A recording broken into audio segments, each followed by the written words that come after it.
Épître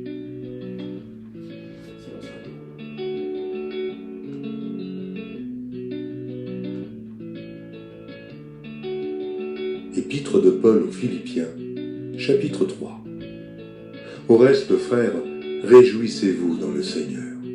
Je ne me lasse point de vous écrire les mêmes choses, et pour vous cela est salutaire. Prenez garde aux chiens, prenez garde aux mauvais ouvriers, prenez garde aux faux circoncis, car les circoncis, c'est nous, qui rendons à Dieu notre culte par l'Esprit de Dieu, qui nous glorifions en Jésus-Christ et qui ne mettons point notre confiance en la chair. Moi aussi, cependant, j'aurais sujet de mettre ma confiance en la chair.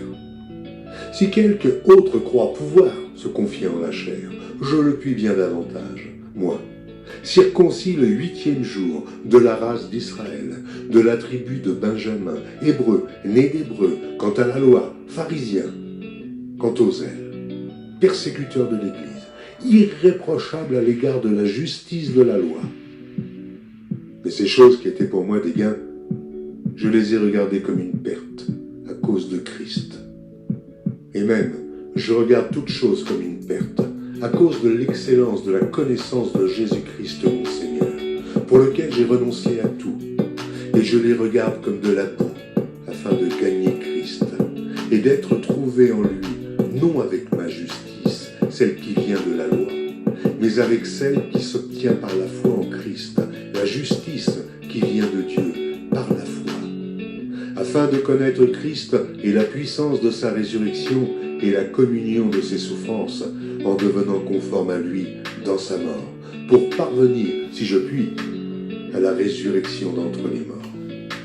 Ce n'est pas que j'ai déjà remporté le prix, ou que j'ai déjà atteint la perfection, mais je cours pour tâcher de le saisir, puisque moi aussi j'ai été saisi par Jésus-Christ.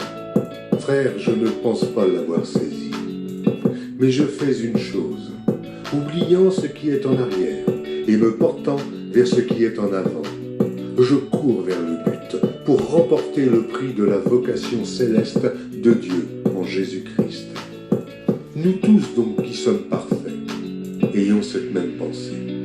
Et si vous êtes en quelque point d'un autre avis, Dieu vous éclairera aussi là-dessus.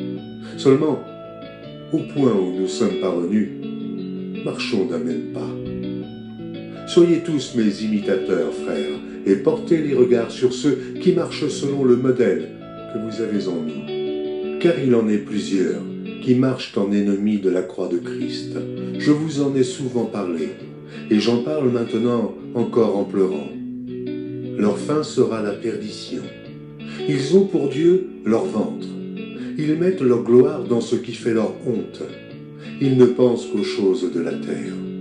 Mais notre cité à nous est dans les cieux, d'où nous attendons aussi comme Sauveur le Seigneur Jésus-Christ, qui transformera le corps de notre humiliation en le rendant semblable au corps de sa gloire, par le pouvoir qu'il a de s'assujettir toutes choses.